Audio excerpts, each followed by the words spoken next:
आप तमाम सहाफ़ी हज़रात और कैमरामैन, टेक्नीशियंस, व्लॉगर्स जो यहाँ तशरीफ़ लाए, सबको अस्सलाम वालेकुम और आपका बहुत बहुत शुक्रिया आप तशरीफ़ लाए। महाजर कौमी मूवमेंट ने इस शहर में बसने वाली तमाम कौमियतों से, जिसमें पश्तो बोलने वाले लोग भी शामिल हैं, जिसमें सिंधी बोलने वाले लोग भी शामिल हैं, जिसमें बलोची बोलने वाले लोग भी शामिल हैं, सराइकी और पंजाबी बोलने वाले लोग भी शामिल हैं और मेरी कौम पूरी की पूरी इसमें शामिल है। मैंने सबसे ये दरख्वास्त की थी कि इस शहर में पीपल्स पार्टी की बदउनवानियों का बराह रास्त अगर कोई विक्टिम है तो इस शहर से मोहब्बत करने वाले और इस शहर में मुस्तकिल आबाद लोग हैं। और इन तमाम पीपल्स पार्टी की बदउनवानियों, नाइंसाफ़ियों और मुतासिबाना इक़दाम के अगेंस्ट मैंने दरख्वास्त की थी कि तमाम लोग पुरअमन तरीक़े से अपना एहतजाज रिकॉर्ड करवाएं अपने घरों से सफ़ेद परचम लेके। ना कोई रैली थी, ना कोई खिताब था। लेकिन जब मैं ताजिरों के पास उनकी दावत पर उनके यूनियन के दफातर गया हूँ और जो मुझे वहाँ लोगों ने जिस तरह वेलकम किया, जिस तरह वहाँ मेरे मौक़िफ़ को सपोर्ट मिली, और इसी तरह जब मैं मुख्तलिफ़ बिरादरियों के दफातर पर गया, मुख्तलिफ़ इलाक़ों में मुख्तलिफ़ कौमियतों के लोगों के पास गया, मैं सवाती मोहल्ले गया, मैं बुनीर के लोगों के पास गया, मैं महाजर कौमी मूवमेंट के चेयरमैन की हैसियत से महाजर कौम की मुख्तलिफ़ बिरादरियों के पास गया, और जब उन तमाम जगहों पर बहुत वालहाना अंदाज में लोगों ने मेरे मौक़िफ़ की हिमायत की, तो उसी वक्त मुझे मेरी कौम और इस शहर के लोगों की जीत नज़र आ रही थी। और बाकी जब जो लोग थे वो ज़ाहिर उस सारी मूवमेंट से, और ये मूवमेंट कोई एक दिन की नहीं थी, मैं मुस्तकिल 1.5 माह से लोगों के पास जा रहा था और कई रात नींद नहीं हो पाई, सोए नहीं है और मुस्तकिल मीटिंगें की हैं। और आप सब गवाह हैं कि इस घर के ऊपर मुस्तकिल लोगों की आमद का सिलसिला जारी रहा है। अगर मेरे मौक़िफ़ की लोग सपोर्ट नहीं करते तो फिर ये गवर्नमेंट और मुत्तहदा का गठजोड़ दोबारा से अवाम के मसाइल पर से तवज्जो हटाने के लिए ज़रूरी नहीं था। फिर ये तासुर कायम करने के लिए कि मेरे मुतालबे से खुदा न खास्ता कोई लसानियत परवान चढ़ रही है, आज 12 तारीख को हंगामी बुनियादों पर आप जो लोग शाम को उठते हैं, आज सुबह 10 बजे बैठ के प्रेस कॉन्फ्रेंस नहीं कर रहे होते शाही सैयद के साथ बैठकर। ज़ाहिर है कि मेरे मौक़िफ़ की हिमायत को सबुटैज करने के लिए, मेरी मौक़िफ़ की हिमायत पर जो तमाम कौमियतों ने, तमाम लसानी इकाइयों ने जो यकजहती का मुजाहरा किया, उससे खौफज़दा होकर ये तासुर देने की कोशिश की कि जो बात की जा रही है उससे लसानी फसादात हो जाएंगे। आज की प्रेस कॉन्फ्रेंस उठाकर देख लीजिए, जो ये बहादुराबाद के ऊपर शाही सैयद और इनके साथ मुलाकात के बाद हुई, वो ज़ाहिर है कि एक फॉर्मेलिटी थी। शाही सैयद 10 मरतबा लाल टोपियाँ पहनकर वहाँ जाकर ये तासुर देते रहे कि पख्तून और महाजरों का आपस में मिलाप हो रहा है। पख्तूनों की नुमाइंदगी कर कौन रहा है इस शहर के अंदर? और फिर ये तासुर पूरी प्रेस कॉन्फ्रेंस डंपर और वाटर टैंकर पे थी। आफाक अहमद का तो हैंडबिल भी गवाह है और आफाक अहमद की तो प्रेस कॉन्फ्रेंस भी गवाह है कि आफाक अहमद ने डंपर को एक एहतजाज का नुक्ता बताया है कि डंपर भी एक इशू है, वाटर टैंकर भी एक इशू है। असल इशू तो यह है कि मेरी कौम के लोगों से आप उनकी तालीम छीन रहे हो। मेरे कौम के बच्चे, उनका आप इम्तहान के नताइज बिगाड़ रहे हो। तासुब की बुनियाद पर आपने इस शहर में जो इंटरमीडिएट के एग्ज़ाम्स हुए, आपने उनका रिज़ल्ट 37% बनाकर लाड़काना का रिज़ल्ट 87% बना दिया। सब जानते हैं कि वहाँ से जो तलबा यहाँ असातिज़ा जो यहाँ शहर के अंदर आके एहतजाज कर रहे होते हैं अपनी तनख्वाहों और अपने बोनस और अपनी प्रमोशन के मसले के ऊपर, तो सहाफ़ियों ने उनसे स्कूल की स्पेलिंग पूछी है, स्कूल की स्पेलिंग उनको नहीं पता, पाकिस्तान का कौमी तराना नहीं पढ़ सकते। ऐसे एजुकेशन के स्टैंडर्ड के ऊपर अंदरूनी सिंध के अंदर लाड़काना में 87% रिजल्ट है, सिर्फ इसलिए कि आपके बच्चों को मेडिकल और इंजीनियरिंग कॉलेज से दूर रखा जा सके। मेरा इशू तो ये था, आज की प्रेस कॉन्फ्रेंस में ये इशू डिस्कस नहीं हुआ। मेरा इशू तो ये था कि आज आपने 35 डीएसपी भर्ती किए, एक सिंगल डीएसपी नॉन महाजिर नहीं, नॉन सिंधी कोई नहीं है, यानी उसमें पंजाबी भी नहीं है, उसमें पख्तून भी नहीं है, उसमें बलोची भी नहीं है, उसमें कोई और भी नहीं है। मेरा इशू तो ये है, मैंने एक इशू पर थोड़ी प्रेस कॉन्फ्रेंस की थी, मैंने एक इशू के ऊपर थोड़ी लोगों से एहतजाज का कहा था, इन तमाम इशूज़ के ऊपर कि इस शहर में आपने तमाम चीज़ें ठेके पर दी हुई हैं। मैंने कहा था कि डंपर मेरा इशू नहीं है, ये एक नुक्ता है, एक पॉइंट है उन तमाम एहतजाज के पॉइंट्स में से। मैंने कहा था कि डंपर जब कुचलता है तो ये नहीं देखता कि ये पंजाबी है, ये सिंधी है, ये बलूची है, ये महाजिर है। और मुझ पर जो इल्ज़ामात लगाए थे कि आफाक ने डंपर की बात करके लसानियत को हवा दे रहा है, तो तुमने खुद उसको लसानियत से जोड़ दिया उस डंपर के मसले को। बात यह कि डंपर की ज़द में आके जो लोग जहाँ भाग हुए थे, उनके घर आफाक जब गया था तो ये देख के थोड़ी गया था कि ये पख्तून है या महाजिर। मलीर हाल्ट के ऊपर जो हादसा हुआ था वो पठान थे, पख्तून थे। एमएल रिपोर्ट भी आफाक ने जाके बनवाई, एफआईआर के लिए भी थाने आफाक पहुंचा था, वो महाजिर थोड़ी थे। जब मैं जेल से रहा हुआ हूं तो आफाक अहमद डंपर की जद में आने वाले जिन लोगों के पास गया, उनके अंदर सबसे पहले तो वो पख्तून इलाके में गया था, वो महाजिर थोड़ी थे। मेरी किसी भी कोशिश को नुकसान पहुंचाने के लिए लसानियत का रंग देने की कोशिश की गई और नाकाम कोशिश थी। उसकी वजह यह थी कि जब मुझे गिरफ्तार किया गया और मैंने आपसे अर्ज़ की थी कि मेरे तमाम वकला मुख्तलिफ कौमियतों के थे और वो तमाम के तमाम मेरी पैरवी कर रहे थे। अगर मैं सिंधियों का दुश्मन होता तो सिंधी अल्ताफ़ लुंड मेरे केस की पैरवी ना कर रहा होता। अगर मैं पख्तूनों का दुश्मन था तो असलम खटक वहाँ जो एडवोकेट थे वो मेरे केस की पैरवी ना करते। इश्तियाक जतोई बलोच था, वो मेरे केस की पैरवी ना कर रहा होता। मेरी कौम के महाजिर वकला तादाद में सबसे ज़्यादा थे, लेकिन ये लोग भी मेरे साथ थे ना मेरे केस की पैरवी करने के लिए। सारे साफ़ी भी गवाए, सारी अवाम भी गवाए।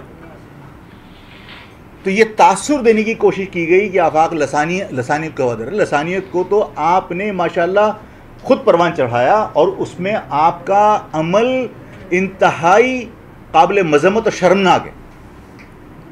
यानी आप डंपर के लोगों को प्रोटेक्ट करने के लिए आप ये देखिए कि आफाक अहमद पहले भी गिरफ्तार हुआ, डंपर के लोग गिरफ्तार नहीं हुए। डंपर के लोग से मुराद मेरी कि जो डंपर माफिया जिसको मैं कहता हूँ, आज भी पाकिस्तान को मैं बाइकाट करता हूँ, उस बाइकाट करने वाले के खिलाफ एफआईआर नहीं कटी। मेरे कारकुनान कल पूरी रात गिरफ्तार होते रहे, मुझे इस घर से हटना पड़ा इसलिए कि मैं आप लोगों से बात किए बगैर गिरफ्तारी देना नहीं चाहता था। मैं लोगों को ये बताना चाहता था कि मेरा मौक़िफ़ क्या है, उसके बाद गिरफ्तार करते रहे। लोगों की ये गलत फहमी दूर करना चाहता था कि मेरा किसी लसानियत के साथ झगड़ा नहीं है। मैंने पीपल्स पार्टी की करप्शन के खिलाफ बात की है, करे मुत्तहिदा कौमी मूवमेंट पीपल्स पार्टी की करप्शन के खिलाफ बात, सबके धंधे एक साथ हैं, ये गठजोड़ है। जब कोई पीपल्स पार्टी के खिलाफ उसकी करप्शन के खिलाफ बात करता है तो सिंधी महाजिर तनाज़ा खड़ा करके और आवाम को बेवकूफ़ बनाया जाता है। आज पीपल्स पार्टी के खिलाफ बात करके आप ढोंग कर रहे हैं। मुझे तकलीफ़ हुई उस वक्त जब खालिद मकबूल जैसे बंदे ने, यानी मेरे बारे में ये कह दिया जाए आफाक अहमद लसानी के परवान चढ़ा। आफाक अहमद भगोड़ा नहीं है। आफाक अहमद इंडियन पासपोर्ट पे पाकिस्तान से हिंदुस्तान से अमेरिका नहीं पहुंचा था। आफाक अहमद के बाप दादाओं ने ये वतन बनाया था और आफाक अहमद इसी मट्टी में दफन होगा, इसी जगह पे मरेगा।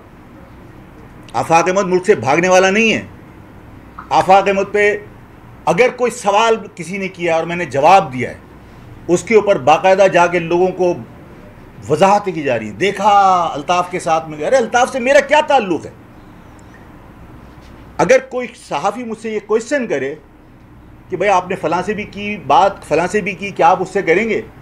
तो मैंने कहा कि मेरा मौक़िफ़ क्लियर है कि ये मेरे बाप दादाओं का बनाया हुआ वतन है। मैं पाकिस्तान के जोग्राफ़ी में रहकर हर नाइंसाफ़ी करने वाले के साथ लड़ूंगा। भाइयों में लड़ाई होती है, लड़ूंगा मैं, लेकिन पाकिस्तान के जोग्राफ़ी में रहकर। अगर मेरे इस मौक़िफ़ की वो हिमायत करते हैं तो ठीक है भाई, करें। कौन सी गलत बात की?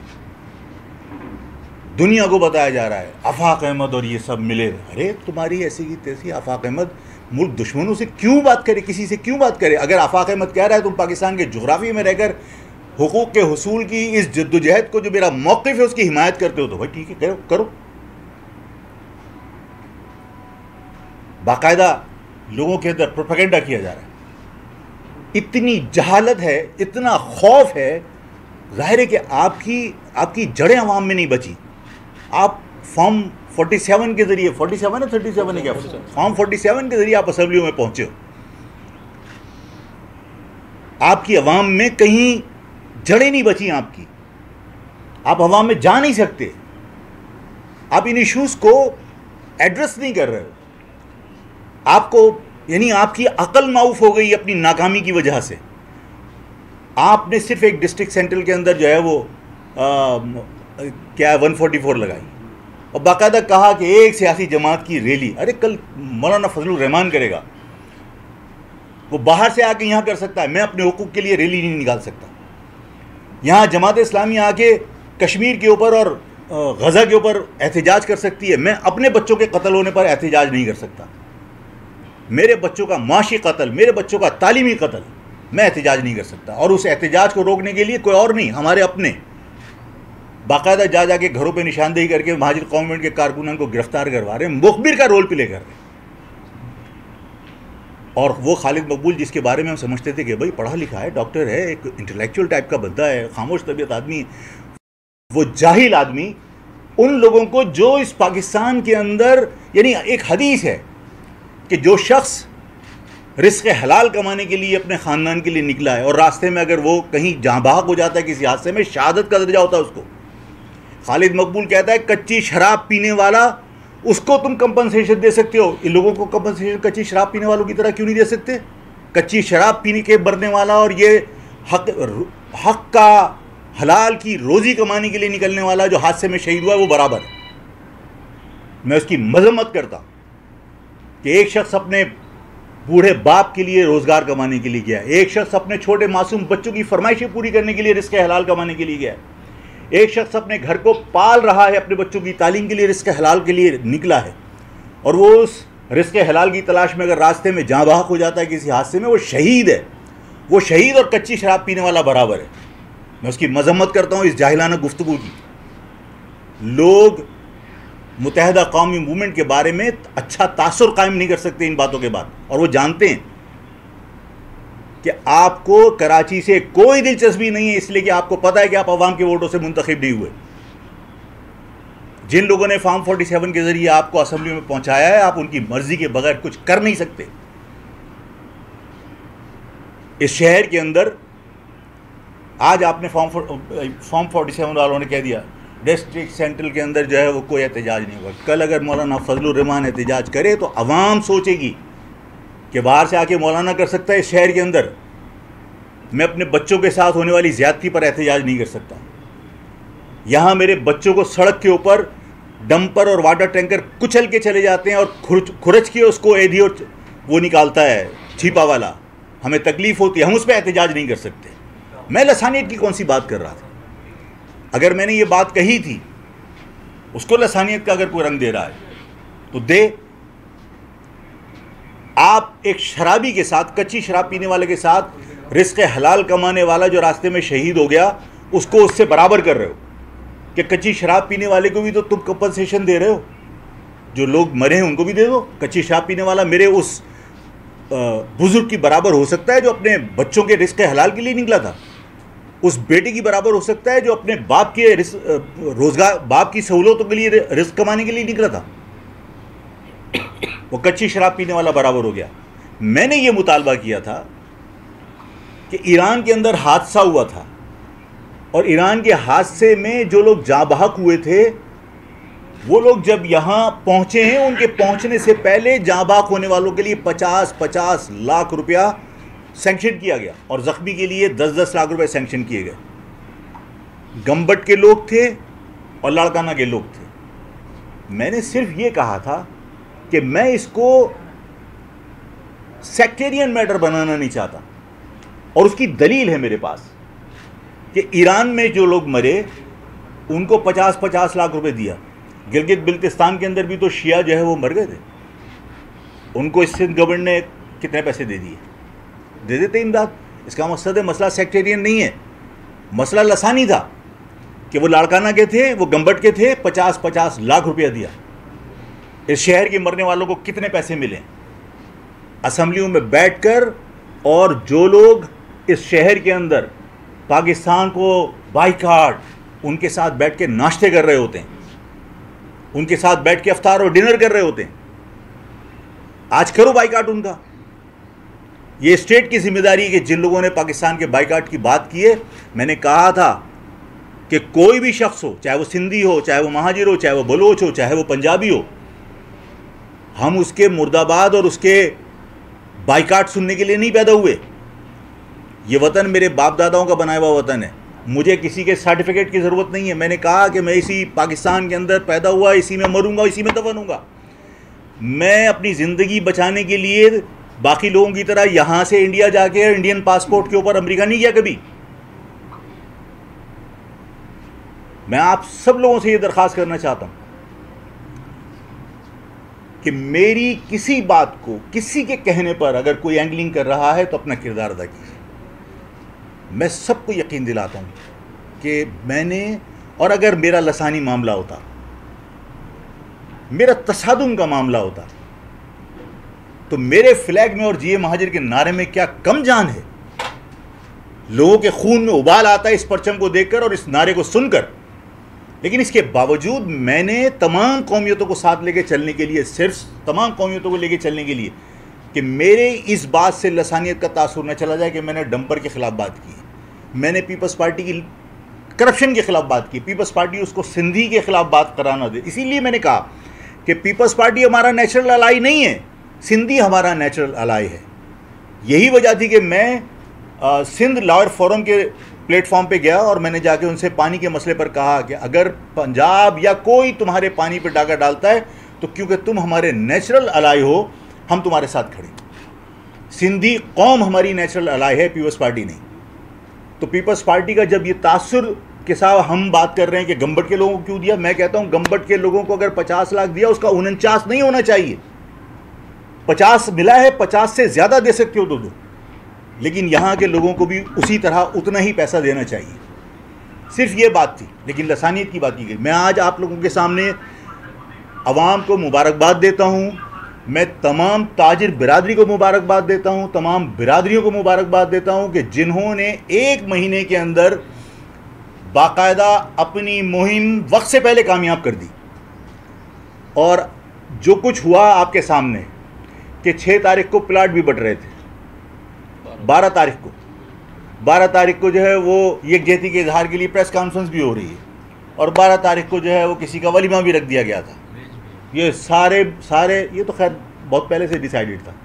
ये सारे इक़दाम जो ज़ाती तौर पर किए गए, ये सारे इक़दाम अवाम की जीत का ऐलान है कि ज़ाहिर है कि अवाम की मूवमेंट से लोग खाइफ थे। आज अगर तमाम जगह पर सफ़ेद परचम उतार रहे हैं, जो अमन की निशानी होता है, जो यकजहती की निशानी था, तो इस सफ़ेद परचम का कितना खौफ है कि मोटरसाइकिलों पर जो सफ़ेद परचम पुलिस और रेंजर्स उतारती फिर रही है। रात भर गिरफ्तारियां की गई। मैं आज भी इस बात पर बड़ा मुतमईन हूँ कि अवाम ने अपना एहतजाज रिकॉर्ड कराया और एहतजाज रिकॉर्ड हुआ। अगर एहतजाज रिकॉर्ड नहीं होता तो ये 12 तारीख को प्लाट नहीं बट रहे होते। एहतजाज अगर रिकॉर्ड नहीं होता, उसका नोटिस नहीं लिया जाता, तो बैठकर जो है वो ये कहा नहीं जाता कि हमने इतने डंपर जो है वो अपनी तहवील में ले लिए। ये नहीं कहा जाता कि हमने उसमें ट्रैकर लगा दिया। ये ज़ाहिर है ये तमाम आवाम का प्रेशर था, और आवाम का दबाव कोई नज़रअंदाज नहीं कर सकता। जो पीपल्स पार्टी जमहूरियत की दावेदार है, उस पीपल्स पार्टी का जो बानी, उसका कायद, वो ख़ुद कहता था कि अवाम ताकत का सरचश्मा है। और जो अवाम ने, जो मैंने 1.5 महीना मूव किए, और अवाम ने जिस तरह उस मौक़िफ़ की पजीराई की है और जिस तरह लोग यहाँ आए हैं, वो ज़ाहिर है कि सबके सामने रिकॉर्ड था और सबके सामने वो सारी चीज़ें आ रही थी। वो खौफ था कि आज डंपर के अंदर जो है वो आपने ट्रैकर भी लगा दिया, आज आप डंपर के रिकॉर्ड भी चेक कर रहे हो, आप फिटनेस भी चेक कर रहे हो। मैं गवर्नमेंट के इस इक़दाम को भी एहसन इक़दाम करार देता हूँ कि चलो देर आए दुरुस्त आए। अगर आप ये इक़दाम कर रहे हो और उससे हादसात से बचा जा सकता है तो मैं हुकूमत के इस इक़दाम को भी अप्रिशिएट करता हूँ। लेकिन कामयाबी का सहरा अवाम के सर है, इसलिए कि ये अवाम का दबाव था जिसकी वजह से ये इक़दाम हो रहे हैं। वरना पिछले साल 750 लोग हैवी ट्रैफिक की जद में आगे जाँ बाक हुए। ना जमात इस्लामी की तरफ से उफ़ हुआ, ना मुत्तहिदा कौमी मूवमेंट की तरफ से उफ़ हुआ। ये सब खामोश उंगली मुंह पे रख के बैठे हुए थे। या आज अवाम का दबाव था कि आज बैठकर, यानी मैंने अगर ये बात कही थी कि हुकूमत फ़लाँ तारीख़ तक डंपर्स को दिन में आने से रोके वरना आवाम रोकेगी, हम फिर आवाम को नहीं रोक पाएंगे, तो आफाक के ऊपर दहशतगर्दी की दफ़ात लगी। आज खालिद मकबूल बैठकर आवाम को बेवकूफ़ बनाने के लिए कह रहा है कि जनाब अगर हमारे मुतालबात नहीं माने तो फिर हम कुछ भी करें, फिर हम हक बजा नहीं बोंगे, हमारा आइनी हक़ है एहतजाज करना। तुम्हारा तो हक़ है आइनी एहतजाज करना, और आफाक या आफाक के कहने पर आवाम अगर एहतजाज करे वो आइनी हक़ नहीं है। डिस्ट्रिक्ट सेंट्रल में 144 लगा दो। अभी प्रेस कॉन्फ्रेंस में बैठ के आप कह रहे हो कि हमारा आइनी हक़ है एहतजाज करना। हाँ, हाँ, कि हम किसी को यहाँ इजाज़त नहीं देंगे कुछ कर रही है। अरे तुम कौन होते हो इजाज़त देने वाले इस शहर से? फिर मैं कहूँगा भाई तुम भागे थे, मैं थोड़ी भागा था। भागने वाले से मैं इजाज़त लूँगा? मुत्तहिदा कौमी मूवमेंट को अपने रवैये दुरुस्त करने चाहिए। महाजिर कौम के ख़िलाफ़ पीठ में छुरा घोंपने का ये मुसलसल जो उनका रवैया है उसको तर्क करना चाहिए। इसलिए कि महाजिर कौम जिस दिन इन हालात से बेजार हो गई तो जो हुकूमत की महाजिर कौम के ख़िलाफ़ साजिशें हैं, महाजिर कौम के ख़िलाफ़ और इस शहर के रहने वाले तमाम कौमियतें जो इस शहर के अंदर अपने आप को इस शहर का बासी और इस शहर से मोहब्बत करती हैं, शहर का बासी कहती हैं, वो सारे के सारे लोग मुत्तहिदा को उसका एहतसाब करेंगे बहुत सख्त। मैं पूरे शहर के लोगों को, ताजिरों को, क्योंकि मैं नहीं चाहता कि कोई तसादुम हो, मैं नहीं आपको पता है कि तसादुम इसलिए नहीं कि खुदा न खास्ता कोई खौफ है। खौफ यही होता है कि इस शहर के अंदर अगर अवाम को तकलीफ़ हो, अवाम को खुदा न खास्ता कोई नुकसान पहुँचे। ज़ाहिर है आपने 144 लगा दिया, आप बेगुनाह लोगों को गिरफ़्तार करेंगे।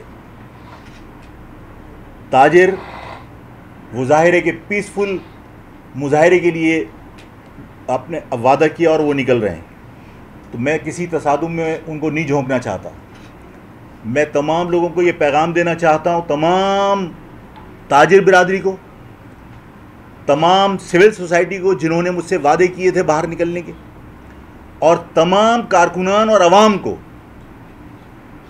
चाहे वो सिंधी हो, चाहे बलोच हो, पंजाबी हो, पख्तून हो, महाजिर हो, तमाम कौमियतों को जिन्होंने वादे किए थे और ज़ाहिर है कि उन्होंने बाहर निकलना है। डिस्ट्रिक्ट सेंट्रल की तरफ कोई नहीं जाए। 144 लगा दी। 144 लगाने का मकसद ही तुम्हारी कामयाबी का ऐलान है। मैं पूरी आवाम को मुबारकबाद देता हूँ कि ज़ाहिर है कि उन्होंने आपसे, आपके एहतजाज से खौफज़दा होकर 144 लगाई है। एक दिन की 144 का मकसद क्या है? आवाम को, किसी भी बंदे को अगर आप पूछेंगे तो उन्हें पता होगा कि ये महाजिर कौमी मूवमेंट की मूव को रोकने के लिए किया, इसके अलावा और कुछ तो नहीं है 12 तारीख को। और इतने दिन से आपने जो कुछ भी किया वो सारा का सारा ज़ाहिर है कि आपने उस आवाम की मूव को कामयाब बनाने के लिए किया, नादानिस्ता तौर पर कि साहब मैं प्लाट बांटूंगा, बांटो, और थोड़े दिन के बाद लोग सवाल करें कितने जाँ बहक होने वालों को प्लाट बांटे। अवाम को बेवकूफ़ बनाते हैं। अवाम, उनको मुबारक कि उनकी कोशिशें कामयाब हो गई। हम चाहते थे कि हम बाहर निकलें और लोग नोटिस लें। हमारे निकलने से पहले लोगों ने नोटिस ले लिया। 144 जो लगी वो नोटिस लेने भी तो लगी ना, कि हमारे एहतजाज का नोटिस ले लिया। अब तमाम लोग मुबारकबाद वसूल करने के लिए वहाँ ना जाएं। मैं बाहर खड़ा हूँगा सबका इस्तकबाल करने के लिए। सब इस रोड से गुजरे, मैं सबको सलाम करूँगा, सबको मुबारकबाद दूँगा। जितने लोग आना चाहते हैं वो इधर से आएँ, और मैं उसके बाद मुस्तकिल यहाँ बैठूँगा लोगों का शुक्रिया अदा करने के लिए। जितनी ताजिर बिरादरी है, जितनी सिविल सोसाइटी के लोग हैं जिनके पास मैं गया था, जिन्होंने मुझसे वादा किया था, जो लोग निकले, मैं मुस्तकिल बैठूँगा यहाँ पे DHA वाली रहायशगाह पर, और मैं उनसे मुलाकात करके उनका शुक्रिया अदा करूँगा। और आज भी मैं तमाम लोगों को इस मीडिया के थ्रू हिदायत दे रहा हूँ, हमें तसादुम नहीं चाहिए। हमारा एहतजाज रिकॉर्ड हो गया। हमारे एहतजाज के रिकॉर्ड होने की दलील ये है कि इस दिन तमाम लोग हरकत में आ गए, हुकूमत हरकत में आ गई। इस शहर की जमात जो अपने आप को इस शहर का नुमाइंदा कहने का दावा करती है, वो हरकत में आ गई। उन्होंने मेरे कोशिशों को लसानी बनाने के चक्कर में मतलब वो शाही सैयद साहब को भी लाके बिठा लिया, और कि साहब पख्तून महाजर क्लैश नहीं हो, पख्तून जितने पख्तून वहाँ तुम बिठाएं तुमने, उससे ज़्यादा तो मेरी सिक्योरिटी के अंदर आज पख्तून थे, आज की रैली के अंदर। और अगर आफाक अहमद पख्तूनों पे भरोसा नहीं करता और पख्तून मेरे पर भरोसा नहीं करते, तो आज की मेरी मूवमेंट की तमाम सिक्योरिटी पख्तूनों के पास थी, बुनेर के लोगों के पास और सवातियों के पास। कोई मेरा कोई तसादुम नहीं था, लेकिन आपने जो कुछ किया उससे सब कुछ अवाम के सामने आया हो गया। और मैं तमाम लोगों का यहाँ शुक्रिया अदा करूँगा। तमाम लोग यहाँ आएँ बजाय इसके कि डिस्ट्रिक्ट सेंट्रल की तरफ जाएँ, और मैं तमाम लोगों को यहाँ वेलकम करूँगा। एक हफ़्ते तक मैं बैठूँगा, तमाम बिरादरियों के लोगों का शुक्रिया अदा करूँगा जो लोग यहाँ आएंगे मेरे पास, और ताजिर बिरादरी जो लोग मेरे साथ राब्ते में थे वो सब यहाँ आएंगे। तो बात करना चाह रहे थे आप? हाँ बताइए, कीजिए। बिस्मिल्लाहिर्रहमानिर्रहीम। एक तो लिसानियत के हवाले से मैं ये नाम नहाद जितने भी मुसल्लत किए गए लोग हैं, इनको दावत दूंगा कि मनाजरा कर लें कि लिसानियत है क्या और लिसानियत कहाँ नहीं हो रही है, और हम क्या लिसानियत कर रहे हैं, लिसानियत कहते किसे हैं। और बराए मेहरबानी अपने साथ किसी मुफ्ती को भी साथ लेकर के आएँ। ये खाली मुंह से बात करने से कोई लिसानियत का किसी के ऊपर इल्ज़ाम नहीं लग जाता है। दूसरी बात ये खालिद मकबूल सिद्दीकी के लिए है, तुम्हें अपनी पार्टी का नहीं पता है। तुम अभी चंद दिन पहले, मेरे पास तो ज़्यादा सख्त अल्फाज हैं, आफाक भाई का ही हौसला है जो इतने तरीके से बात करते हैं। तुम ये बकवास कर रहे थे मीडिया के ऊपर कि तुम्हारे एक मिनिस्टर ने जाके हलफ उठा लिया और तुम्हारे को पता ही नहीं था। ये तुम्हारी पार्टी का हाल है। तुम कराची के मसले हल करोगे। वज़ीर आला शर्जील नाम मेमन, बाकी लोग कहते हैं कि अब हम इसकी इजाज़त नहीं देंगे। इससे पहले तुम इसकी इजाज़त देते थे। मतलब जो डंपर के नीचे कुचले गए हैं उनकी इजाज़त फिर किसने दी थी? रात को एक डंपर वाला शार फैसल पे एक ट्रैफिक पुलिस की गाड़ी को मुस्तकिल मार रहा है, रुक नहीं रहा पुलिस से। इसकी वीडियो मौजूद है। आप साफ़ी हजरात मुझे करेक्शन कर दीजिएगा अगर मैं गलत हूँ, सब बैठे में। मुझे यहाँ पे सिंध के अंदर एक इदारे का नाम बता दीजिए जहाँ पे बगैर पैसे दिए काम होता है। एक इदारे का नाम बता दें साफ़ी हजरात मुझे। इस करप्शन के बगैर काम नहीं होगा। ये गिद्ध हैं, गिद्ध। ये गिद्ध मुसल्लत करती हैं। ये सफ़ेद परचम ने अल्हम्दुलिल्लाह ये लोग सोए हुए हैं, उनको जगा के ये बताया कि लाशें नहीं हैं। अब वो गिद्ध भागे हैं, ये गिद्ध उड़े हैं बुनियादी तौर पे। ये मुत्तहदा हो गई, पीपल्स पार्टी हो गई, वहाँ से शाही सैयद आ गया। ये गिद्ध हैं और गिद्धों के भी सरदार हैं ये। मैं इनसे मुनाजरा करने को भी तैयार हूँ किसी फॉरम के ऊपर। और तुम जिस जगह जिसके लिए काम कर रहे हो, तुम मुर्गे हो, वो तुमसे अंडा निकालने की बात कर रहे हैं। उस पर एहतियात करो भाई। कौम के साथ क्या करोगे? लाइट नहीं है, एजुकेशन नहीं है। तुम जिस नुत्फ़े की पैदाइश हो, नुत्फ़ा तुम्हारा मंशूर था, वो ये था मशरिकी पाकिस्तान, कोटा सिस्टम, हेल्थ के इशूज़। आप किसी एक इशूज़ के ऊपर आज तक काम करवाया है आपने? आपका आज का टोटल जो मामला था वो सारा का सारा ये था कि डंपर यानी पूरे पाकिस्तान का मसला एक डंपर रह गया और कोई मसला ही नहीं है। पहले मैं पंजाब के किसी गांव में गया था, उन्होंने बताया कि यहाँ 22 घंटे लाइट नहीं होती है। चंद दिनों पहले ताजिर आए लियाकत मार्केट वलीर से बोल रहे हैं यहाँ पे 2 घंटे लाइट आती है। जो आपके लिए आवाज़ उठाएगा, जो आदमी खड़ा होगा, आप उसको रेंजर्स की गाड़ियाँ भेज के उठवा लोगे। पीएसपी ने रेंजर्स के जरिए वफादारियाँ चेंज नहीं करवाई मुत्तहदा से। अपने घरवालों में झाँक के देखें ये लोग। देखिए मुत्तहदा ने अभी आज किसको यूज़ नहीं किया है? कौन से इदारे यूज़ हुए हैं? मुखबर कौन है? तुम लोगों को अल्लाह को जवाब नहीं देना है। कौम का सौदा कर रहे हो। टोटल गिद्ध। बस तो ये फैसल भाई ज़ाहिर है कि गुस्से में हैं और उन्होंने कुछ चीज़ें बहुत तुर्श लहजे में कही हैं। उनका गुस्सा अपनी जगह बजाय कि वो ये देख रहे हैं कि इस शहर में लोगों के साथ ज़्यादती हो रही है और उस ज़्यादती पर कोई कॉन्क्रीट सलूशन तलाश करने की बजाय सियासत की नज़र किया जा रहा है इन मसाइल को। आज की प्रेस कॉन्फ्रेंस में इनका गुस्सा इस वजह से भी है कि आज की प्रेस कॉन्फ्रेंस में आपने सिर्फ आफाक को ब्लेम करने के लिए प्रेस कॉन्फ्रेंस कर डाली कि हम यहाँ ऐसा नहीं होने देंगे, हम सियासत नहीं करने देंगे, हम लसानियत नहीं करने देंगे। आपने इश्यूज़ को तो डिस्कस ही नहीं किया कि यार इस शहर के अंदर पानी नहीं है, हमारा पानी चोरी करके हमें ही बेचा जा रहा है, हमारे पास पानी की कमी नहीं है फ़िलहाल। यानी वाटर टैंकर 12,000 चलते हैं, 12,000 वाटर टैंकर, एक नोज़ल जो 4 इंच की होती है उससे 3 मिनट में एक टैंकर भरता है। दिन भर पानी मैसर है उन टैंकर्स को। लेकिन ये और मैं यानी मेरे इख्तिलाफात के बावजूद देखिए जो काम है, मुस्तफ़ा कमाल जिस वक्त मेयर थे तो आप ये देखिए कि बाबा भिट शाह के ऊपर पानी पहुंचाया जा सकता है, लेकिन कराची की गलियों में पानी नहीं आ रहा, इसलिए कि कराची के लोगों को आप मजबूर कर रहे हैं कि आप पानी ख़रीदो। इस इशू के ऊपर आज की प्रेस कॉन्फ्रेंस में बात होनी चाहिए थी।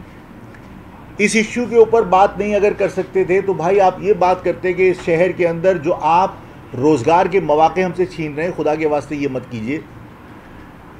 आप डंपर और आफाक के अलावा आपने कोई डिस्कस नहीं किया, और डंपर में भी आपने उठा के कच्ची शराब पीने वाले को और रिस्क हलाल के लिए निकलने वाले को आपने बराबर कर दिया, जिसकी मैं मजम्मत करता हूँ। मैं आपको एक और बात आपसे अर्ज़ करना चाहता हूँ। लास्ट जो यूपी मोड़ के ऊपर डंपर्स चले, वो डंपर्स क्यों जलाए गए थे? इसलिए कि यूपी मोड़ पे आफाक को आवाम को ज्वाइन करना था।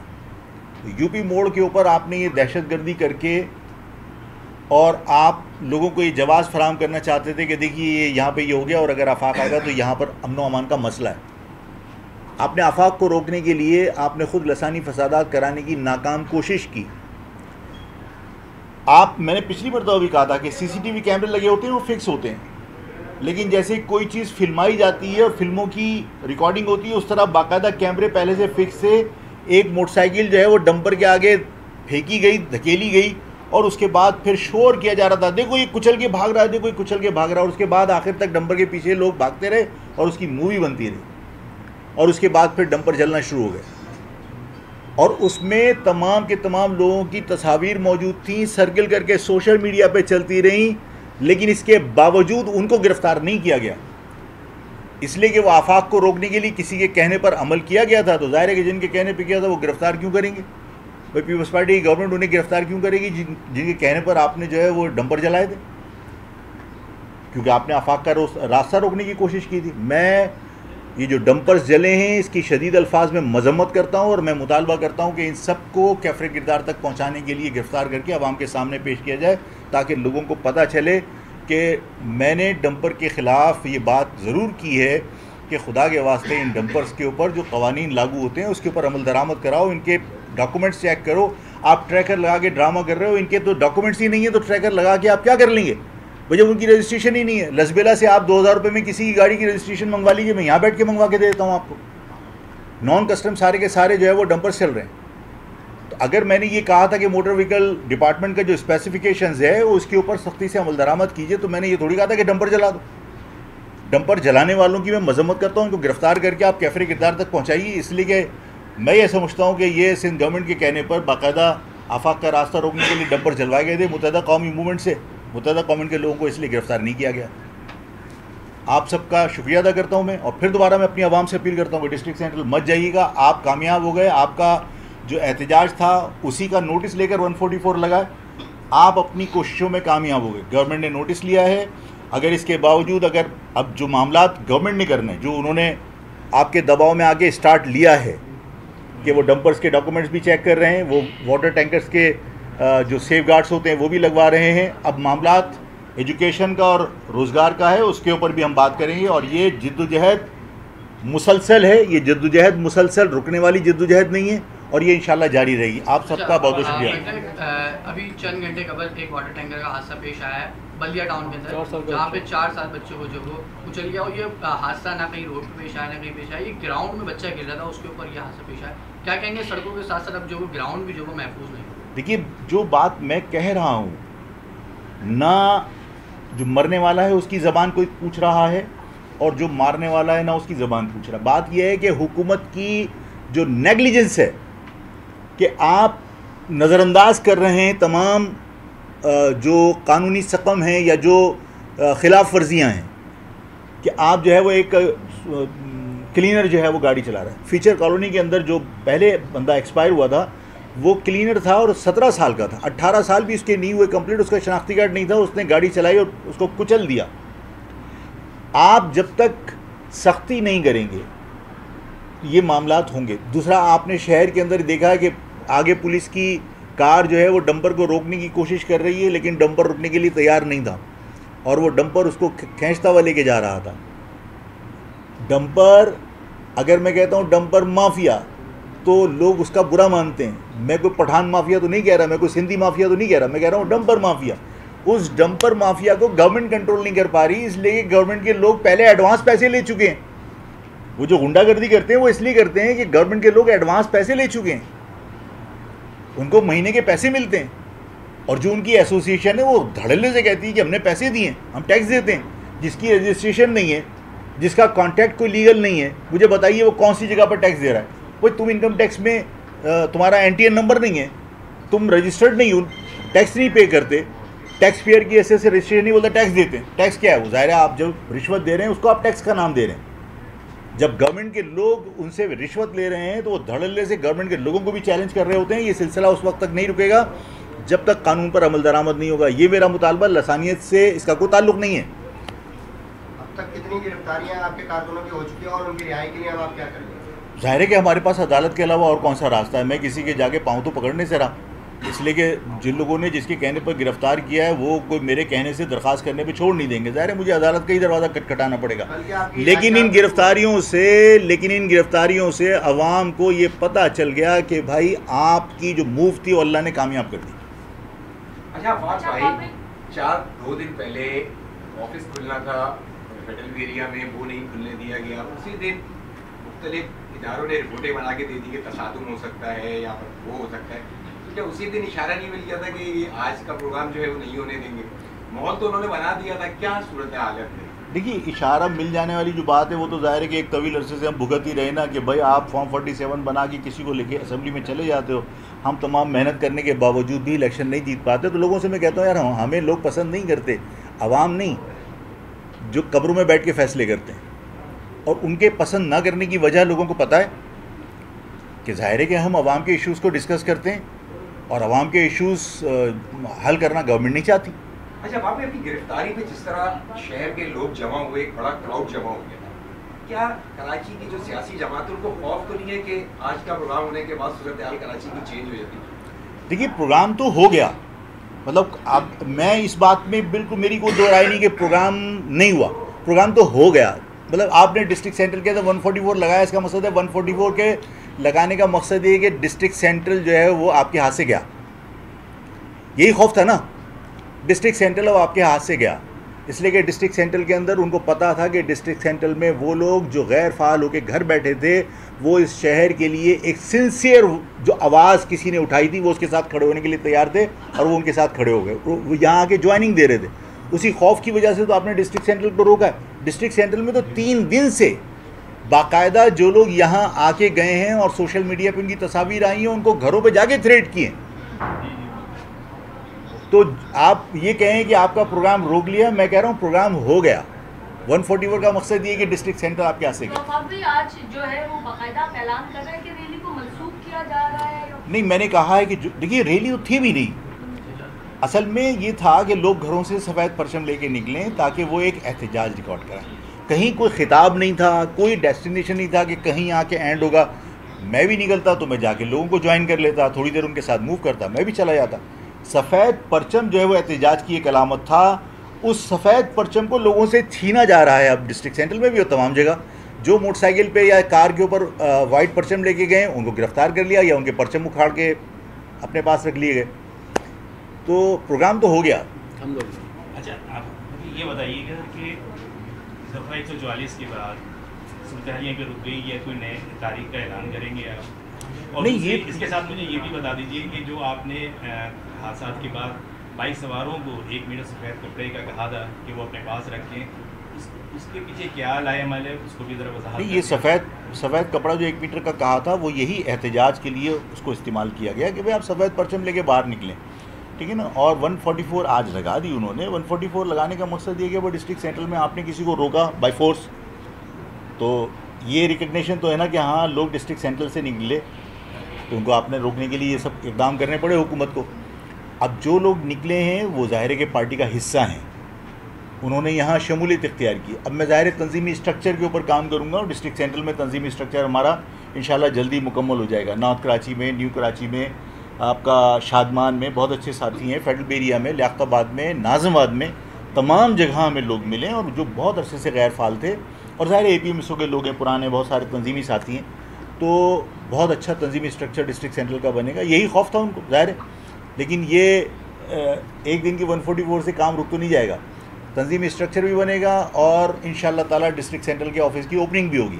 हमने सिर्फ डिले किया है सिर्फ इसलिए कि फ़िलहाल ये सूरत हाल जो बना रहे थे, जो गवर्नमेंट के इदारे हैं उनको अंडरस्टैंड करने में थोड़ी मुश्किल हो रही है। वो भी समझ जाएंगे थोड़े दिन के अंदर कि भाई जो मेरे ख़िलाफ़ प्रोपेगेंडा है वो दुरुस्त नहीं है, मैं लसानियत नहीं चाहता। मेरे ख़िलाफ़ जो प्रोपेगेंडा है कि साहब मैं किसी के साथ मिलने जा रहा हूँ या कोई मेरे साथ मिलने आ रहा है, वो भाई कोई नहीं मिलने आ रहा मेरे साथ, और ना मैं किसी से मिलने जा रहा हूँ, ठीक है ना। लेकिन ज़ाहिर है कि यहाँ जो लोग हैं जो गैर फाल थे, अगर वो मुझे ज्वाइन कर रहे हैं तो वो खौफ है, और वो ज़ाहिर है कि इनका खौफ बरकरार रहेगा, इसलिए कि वो सिलसिला रुकेगा नहीं। यानी कि नई तारीख का कोई ऐलान नहीं कर रहे? नहीं, तो नई तारीख आज तो प्रोग्राम हो गया, उसके बाद कौन सी अब कोई नई मूव तो इसके बाद नहीं है अभी। आप यही वेलकम करेंगे? मैं यहाँ लोगों को वेलकम करूँगा जो लोग आएंगे इंशाअल्लाह ताला, और मैं मुस्तकिल यहाँ बैठूँगा भी और डिस्ट्रिक्ट सेंट्रल का तंजीमी स्ट्रक्चर मुकम्मल करने की कोशिश करूँगा। ज़ाहिर है लोगों के जिनकी ज्वाइनिंग हुई है उनके मैं इंटरव्यूज़ करके तंजीमी ज़िम्मेदारियाँ उनको दूँगा। ये तंजीमी स्ट्रक्चर मुकम्मल करने में मुझे दिन लगेंगे और उस वक्त तक ज़ाहिर है डिस्ट्रिक्ट सेंट्रल का ऑफिस मेरा कंप्लीट हो चुका होगा, तो डिस्ट्रिक्ट सेंट्रल की ऑफिस की मैं ओपनिंग करूँगा इंशाअल्लाह ताला। अच्छा, ये बता दें अगेन आपको क्या लग रहा है, कोई गिरफ्तारी के चांसेस हैं, कोई आपको ऐसी इन्फॉर्मेशन मिली है? देखिए, मैंने गिरफ्तारियाँ तो मुस्तकिल पूरे शहर में हो रही हैं ना, वो हुई हैं, और मैंने आपसे गुफ्तगू करनी थी, मैंने कर ली और मैंने बता दिया कि मकसद क्या था। और उसके बाद जो है वो अब अगर कोई मामला तो गिरफ्तारी के किसी की फरमाइश पर होते भी हैं तो मतलब सियासी लोग जो है वो, और फिर मैंने आपसे कहा कि यार मैं उनमें से तो नहीं हूँ ना कि यहाँ से मैं भागूँ किसी लांच के ज़रिए और उसके बाद जो है वो फिर मैं इंडियन पासपोर्ट पे जो है वो इंग्लैंड जाऊँ और सियासी पनाह ना मिले तो फिर पाकिस्तान माफ़ी मांग के आ जाऊँ, वो तो मैं नहीं हूँ। मैं इस पाकिस्तान से जब भी गया कहकर गया और पाकिस्तान में धड़ल्ले से वापस भी आया, इसलिए कि ना मैंने कभी मुल्क दुश्मनी का हिस्सा बना, मैं ना कभी किसी दहशतगर्दी का हिस्सा बना। मतलब मेरा इमेज चाहे किसी ने कुछ भी पोर्ट्रेट किया हो, उसको ज़ाहिर है कि लोग आहिस्ता आहिस्ता समझ गए हैं कि आफाक अहमद के बारे में ये तासुर दिया गया कि आफाक अहमद जो है वो मतलब ज़िद्दी है। नहीं भाई, ज़िद्दी नहीं है, उसूली और ज़िद्दी में फ़र्क होता है। मैं अगर महाजिर लफ्ज़ से दस्तबरदार होने को तैयार नहीं हूँ तो मैंने उस पर मौक़िफ़ अपना मैंने दुरुस्त साबित किया। मैंने कहा कि मुझे बता दीजिए कि मुत्तहिदा कौमी मूवमेंट बनाई थी और ज़ाहिर फरमाइश पे बनी थी, असलम बेग साहब की फरमाइश थी, क्लियर सबके सामने मीडिया के सामने मैं बता रहा हूँ, मैं और अल्ताफ़ साहब बैठे थे, फरमाइश पे बनी थी। और मैंने लोगों से सवाल किया कि कौमी धारी की सियासत पे तुमने उसे मजबूर किया था, जब इमरान को तुम कराची से जिता सकते थे तो अल्ताफ़ को वहाँ से क्यों 10-5 सीटें दिलवा दी थी? इसका मकसद है कि मतलब आप मेरा मौक़िफ़ दुरुस्त है, वो गलत था, उसने वो ट्रैप हुआ। मैंने कहा कि महाजिर सियासत मेरा मौक़िफ़ ये है कि तमाम लोग मुनाफ़क़त करते हैं, मैं मुनाफ़क़त करना नहीं चाहता। क्या नवाज शरीफ साहब की कराची में पॉलिटिक्स में कोई दिलचस्पी है? नहीं है, इसलिए कि वो 56% पाकिस्तान के ऊपर बैठे हुए पंजाब की हुकूमत लेकर, उन्हें कोई दिलचस्पी नहीं है। वो चाहे आप कहते रहें कि वो पाकिस्तान की इकॉनमी को बेहतर कर रहे हैं, लेकिन बीइंग अ प्राइम मिनिस्टर हो सकता है कुछ स्टेप्स लिए भी हों, लेकिन मैं मानता हूं कि उसके पीछे चीफ ऑफ आर्मी स्टाफ है। अगर चीफ ऑफ आर्मी स्टाफ की पूरे दुनिया के अंदर कोशिशें नहीं होती तो प्राइम मिनिस्टर जो है वो कौन से एग्रीमेंट कर पाते। पंजाब के अंदर जो मूवमेंट है वो सिर्फ पंजाब में। पीपल्स पार्टी के बारे में कह सकता है कि साहब पीपल्स पार्टी कौमी धारी की जमात है, मतलब पीपल्स पार्टी भी लसानी जमात है। इमरान खान के साथ आपने जो थोड़े बहुत पंजाबी एलिमेंट शरीक था, आपने जब इमरान खान को गवर्नमेंट से अलग किया तो आपने पंजाबी एलिमेंट को इमरान खान से अलग कर दिया। आज इमरान खान सिर्फ पख्तूनों का रिप्रेजेंटेटिव है। इस कराची में इलेक्शन के अंदर 22 सीटों में से 18 पे उसने पख्तून नॉमिनेट किए थे। सब अपनी कौम को रिप्रेजेंट कर रहे हैं। मैं मुनाफत करना नहीं चाहता, बस तो मेरा मौक़िफ़ दुरुस्त था कि यार आप अपनी उस पर कायम हैं, आप उसूल के ऊपर आप कायम हैं। तो देखिए, उसूलों पर कायम रहना और ज़िद्दी होना ये एक अलग चीज़ है।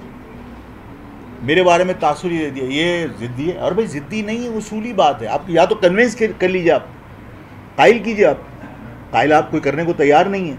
तो ये मेरे बारे में जो परसेप्शन क्रिएट किया गया, बाकायदा ज़ाहिर सियासी मुखालिफिन ने किया, वो आहिस्ता आहिस्ता लोग अंडरस्टैंड कर रहे हैं। तो मैं ये समझता हूँ कि जो जिद्दोजहद मुसलसल मेरी जिद्दोजहद है उसका रिजल्ट ग्रेजुअली आ रहा है। एक्सेप्टेंस लोगों में बढ़ रही है। जिन गैर महाजिरों को मेरे ख़िलाफ़ किया था वो आज गैर महाजिर भी इस बात को रियलाइज़ करते हैं कि आफाक ने कराची की बात की है, आफाक ने किसी एक इकाई की बात नहीं की। आज आप मेरे उस चीज़ को मतलब उसको नुकसान पहुंचाने के लिए आप बैठ के कहें कि लसानी फसाद नहीं, बैठे किसके साथ हो? अगर लसानियत की बात करते हो, मैंने हमेशा कहा उसूल लसानियत में अगर आप ये समझते हैं कि साहब मतलब आप उनके साथ बैठ गए तो आपका जो है ना भाईचारगी हो गई। जहाँ किसी महाजिर को नुकसान हो रहा है तो आप वहाँ जो साहब आए थे उनसे मुतालबा करते कि यार सदर की आपने जो ये सारी सड़कों पे पथारे लगा दी हैं और केएमसी के लोगों पे आप फायरिंग करते हो, अल्लाह के वास्ते नहीं करो।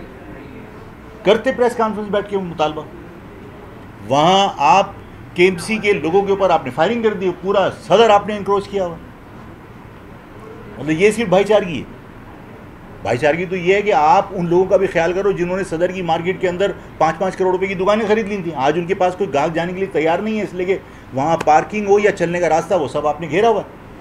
बात करते ना वहाँ बैठ के, अब बात करते कि यार तुम्हारी जो कच्ची आबादियाँ हैं उनको प्लान्ड आबादी में तब्दील करो, इसलिए कि तुम्हारी कच्ची आबादी में जो गैर कानूनी तरीके से बिजली जा रही है, जो बिजली चोरी हो रही है, उसका बिल मैं पे कर रहा हूँ, मेरे ऊपर उसका बोझ पड़ रहा है। बात करते हो प्रेस कॉन्फ्रेंस के अंदर नहीं कर सकते, इसलिए कि प्रेस कॉन्फ्रेंस ढकोसले के अलावा कुछ नहीं थी। आप सबका बहुत बहुत शुक्रिया, और हम भी यही हैं, आप भी यही हैं, हम कहीं नहीं जा रहे। बहुत शुक्रिया। आपके साथ एक मुझे नहीं अभी नहीं। अभी